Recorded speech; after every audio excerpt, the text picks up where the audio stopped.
क्या आप कभी उस क्षण में फंसे हैं जब आप रो रहे हैं, प्रार्थना कर रहे हैं, लेकिन स्वर्ग शांत है? क्या आपको कभी ऐसा लगा है कि आपने अपना सब कुछ परमेश्वर के सामने रख दिया, लेकिन कोई उत्तर नहीं मिला?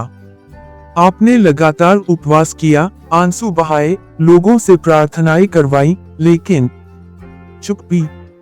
आज हम यही जानने जा रहे हैं, जब परमेश्वर चुप होते हैं, तब वे वास्तव में क्या कर रहे होते हैं, और उस चुप्पी में हमारे लिए कौन सा अदृश्य आशीर्वाद छिपा होता है।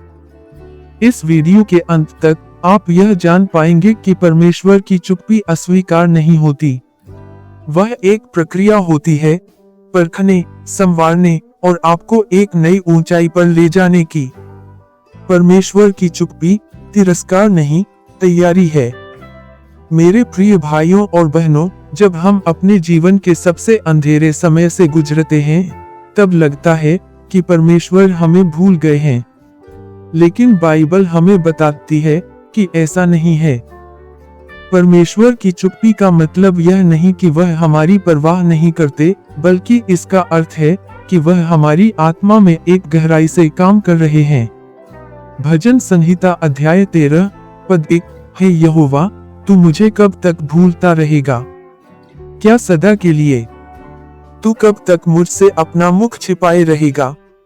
यह दाऊद की पुकार है, एक राजा, एक योद्धा, लेकिन उससे पहले एक इंसान जो टूट गया था। क्या आपने कभी इस प्रकार की पुकार की है?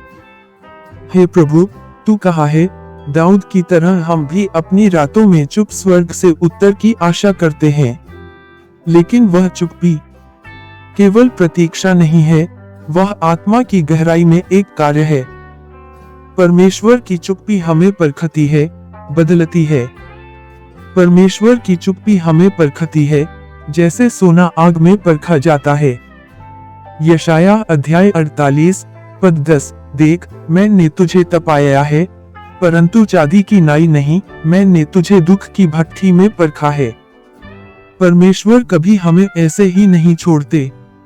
जब वह कुछ नहीं बोलते, तब वे हमें मजबूत बना रहे होते हैं। जब बच्चा परीक्षा देता है, शिक्षक चुप होता है, यही परीक्षा का नियम है। जब परमेश्वर चुप होते हैं, तो वह देख रहे होते हैं कि क्या हम उनके वचनों पर विश्वास बनाए रखते हैं या नहीं। परमेश्वर की चुप्पी हमें झुकना सिखाती है। कभी कभी हम प्रभु से उत्तर पाने की जल्दी में होते हैं। हम उसे आज की दुनिया के तरीकों से चलाना चाहते हैं, जल्दी, फटाफट, अभी। लेकिन परमेश्वर चुप रहकर हमें झुकना सिखाते हैं, विनम्रता सिखाते हैं, आत्मसमर्पण सिखाते हैं। भजन संहिता अध्याय 46 पद 10, चुप हो जाओ और जान लो कि मैं ही परमेश्वर हूँ। यह शांति एक शोरगुल वाले दिल में नहीं आती। जब हम परमेश्वर की चुप्पी को अपनाते हैं, तब वह हमें सिखाते हैं कि वह प्रभु हैं, उत्तर देने वाले नहीं, लेकिन नियंत्रण में रहने वाले।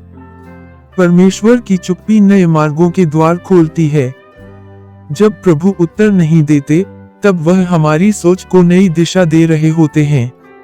यूसुफ को लीजिए, कितने साल वह जेल में रहा, परमेश्वर ने कुछ नहीं कहा, लेकिन चुपचाप उसे मिस्र का प्रधानमंत्री बना दिया। उत्पत्ति अध्याय 41 पद 46, और यूसुफ जब मिस्र के राजा फिरौन के सामने खड़ा हुआ, तब वह 30 वर्ष का था। सालों की चुप्पी, लेकिन परिणाम एक राष्ट्र की मुक्ति। क्या आज आपकी भी स्थिति वैसी है? क्या आपको लग रहा है कि आपकी प्रार्थनाएं दीवार से टकरा रही हैं? रुको, हो सकता है परमेश्वर तुम्हारे लिए कुछ बड़ा कर रहे हों। यीशु भी चुप्पी से गुजरे थे। जब यीशु को क्रूस पर चढ़ाया गया, उस क्षण में परमेश्वर चुप थे। कोई स्वर्गदूत नहीं आया, कोई आवाज नहीं आई। यीशु ने भी पुकारा। मत्ती अध्याय 27 पद 46, हे मेरे परमेश्वर, हे मेरे परमेश्वर, तूने मुझे क्यों छोड़ दिया? क्या आप सोच सकते हैं, खुद परमेश्वर का पुत्र भी उस चुप्पी से गुजरा, लेकिन उस चुप्पी में पाप का मूल्य चुकाया जा रहा था। वह चुप्पी उद्धार का द्वार बन रही थी। चुप्पी का अंत, नई शुरुआत। जब परमेश्वर चुप होते हैं, वह हमेशा के लिए नहीं होता।